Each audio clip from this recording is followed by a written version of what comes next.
RS teaching में आप लोगों का स्वागत है। आज हम लोग करेंगे क्लास 10th के विज्ञान के कुछ महत्वपूर्ण प्रश्न जो यानी क्वेश्चन बैंक से लिया गया है और ये सब प्रश्न हर साल आते रहते हैं। तो चलिए देखते हैं 1 नंबर क्वेश्चन क्या कह रहा है। कह रहा है क्या भ्रूण का विकास होता है। तो भ्रूण का विकास कहाँ होता है, तो होता है गर्भाशय में। कहाँ होते हैं, तो गर्भाशय यानी पेट में, ठीक है। जहाँ यानी महिला जो बच्चे को जो जन्म देते हैं, जिस थैली में जो रहते हैं उसको गर्भाशय कहते हैं। इसलिए कहा जाता है उसमें जो बच्चे जो जन्म लेते हैं, जब ये छोटे होते हैं पेट में ही अगर उसको मार दिया जाता है तो उसको कहते हैं भ्रूण हत्या। इसलिए क्वेश्चन कह रहा है भ्रूण का विकास कहाँ होता है, तो गर्भाशय में, ठीक है।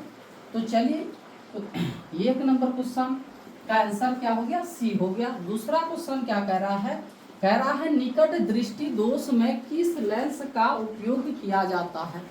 जिस आदमी का निकट दृष्टि दोष हो जाते हैं, यानी निकट की वस्तु को वह साफ साफ देख पाता है लेकिन दूर की वस्तु को वह ठीक तरह से यानी साफ साफ दिखाई नहीं देते हैं, तो इस दोष को दूर करने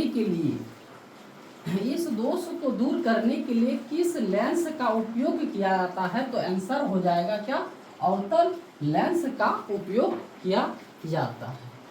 तीसरा क्वेश्चन क्या कह रहा है, कह रहा है लेंस की क्षमता का कभी कभार यहाँ क्या देता है, सिर्फ मात्रक देता है यानी माप जो होता है। तो लेंस की क्षमता का मात्रक है, या फिर इस तरह देगा लेंस की क्षमता का एसआई मात्रक क्या होता है, ठीक है। तो चलिए एसआई मात्रक क्या होता है, तो आंसर हो जाएगा क्या, डायप्टर होता है। तो ये देखिए कभी ये नहीं देता है जो एसआई मात्रक, ठीक है। तो ये नहीं देगा, सिर्फ क्या दे देगा, मात्रक देगा। तब पर भी आपको क्या लगाना है, यानी डायप्टर ही लगाना है। चलिए 4 नंबर क्वेश्चन कह रहा है 1 किलोवाट घंटा बराबर होता है, ये कितने के बराबर यानी कितने जूल के बराबर होता है, तो 1.3 इंटू 10 पर पावर कितना 6 जूल। ये कितना, तो कह रहा है 1 किलोवाट घंटा के बराबर होते हैं, ठीक है। 5 नंबर क्वेश्चन कह रहा है प्रकाश का चाल न्यूनतम होता है, न्यूनतम किसमें होता है, प्रकाश का चाल। जैसे सूर्य का जो रोशनी जो है, सूर्य का रोशनी धरती तक पृथ्वी तक आने में कितने समय लगते हैं, तो 8 मिनट 20 या फिर कहीं कहीं 16 सेकंड दिया हुआ रहता है। तो 8 मिनट 16 सेकंड या फिर 20 मिनट। तो ये जो यहाँ से जो ये सूर्य का रोशनी सूर्य से जो कहा धरती यानी पृथ्वी तक जो आया, तो इसको समय लगा। वही कह रहा है प्रकाश का चाल भी तो है यानी स्पीड भी तो है, तो स्पीड किसमें न्यूनतम है यानी कम होगा, तो आंसर हो जाएगा किसमें, कांच में वह कम स्पीड से जाएगा। और ये जो देखिए सूर्य का रोशनी जो यहाँ तक आया, तो ये किसको पार करके, तो वायु को पार करके आया, तो इसमें चाल क्या होता है, ज्यादा होता है। इससे फिर जल में क्या होता है, कम होता है। जल से फिर कांच में क्या होता है, बहुत ही कम होता है। चलिए 6 नंबर क्वेश्चन, निम्न में से किस लेंस की फोकस दूरी धनात्मक यानी प्लस होते हैं। वहाँ वस्तु की दूरी और वस्तु जो होते हैं वह भी क्या होता है, प्लस में होता है। तो आंसर हो जाएगा वह क्या, उत्तल लेंस में फोकस दूरी क्या होते हैं, धनात्मक होते हैं यानी प्लस होते हैं। 7 नंबर क्वेश्चन, निम्नलिखित में कौन जीवाश्म ईंधन नहीं है, निम्नलिखित में कौन जीवाश्म ईंधन नहीं है, तो ये तो कोयला जीवाश्म ईंधन है, प्राकृतिक गैस ये भी जीवाश्म ईंधन है, पेट्रोलियम जो है ये भी जीवाश्म ईंधन है, ये जीवाश्म ईंधन नहीं है। ये बायोगैस क्या होते हैं, बहुत जो घर में जो आपका सब्जी का कचरा होता है यानी गाय गोबर का मल मूत्र होता है, उससे जो यानी गैस बनाए जाते हैं जिसको बायोगैस कहते हैं। तो आंसर हो जाएगा क्या, ए हो जाएगा। 8 नंबर क्वेश्चन, टहरी बांध का निर्माण का उद्देश्य क्या था। यानी कोई भी जो बांध बनाया जाता है, बांध बोलिए या फिर उसको परियोजना भी बोलते हैं, तो उसको जो बनाया जाता है तो उसके लिए कुछ तो उपयोग होता है।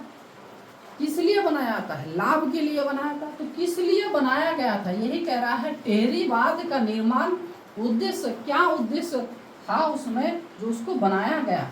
तो जल की आपूर्ति और भूमि की सिंचाई या बिजली उत्पादन के लिए।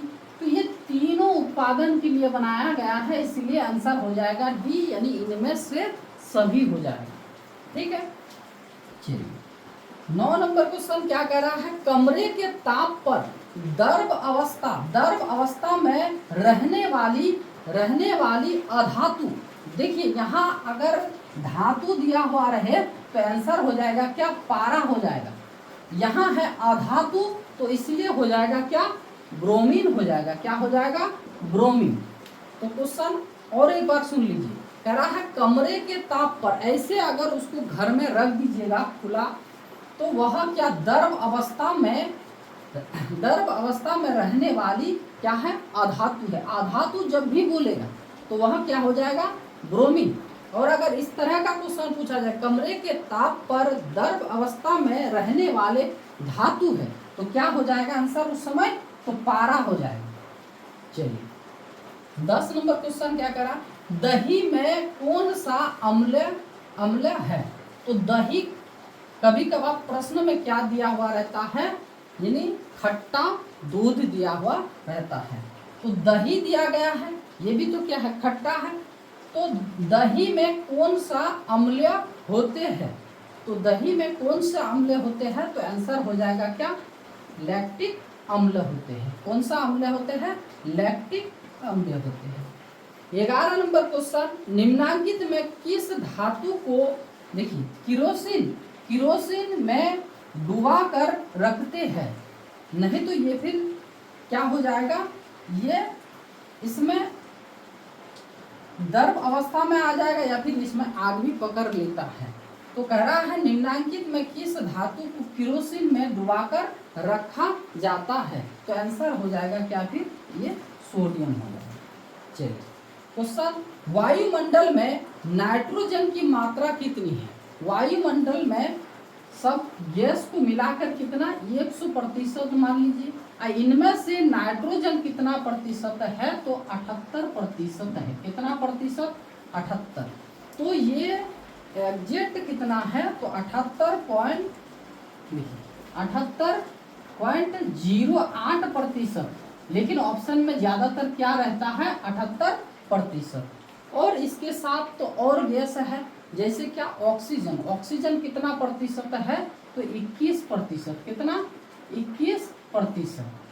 ठीक है, यानी ऑप्शन में आपको 21% ही देगा, लेकिन वह कितना है, 20.95%। इसलिए यानी कितना माना जाता है, 21%। और कार्बन डाइऑक्साइड तो आप लोग जानते हैं 0.03%। ठीक है, और एक गैस क्या, कौन सा, तो आर्गन, वह कितना है, 0.93%। ठीक है, तो चलिए आज यहीं तक 12 क्वेश्चन आप लोग नोट कर लीजिएगा और दिमाग में बैठा लीजिएगा। ठीक है, चलिए।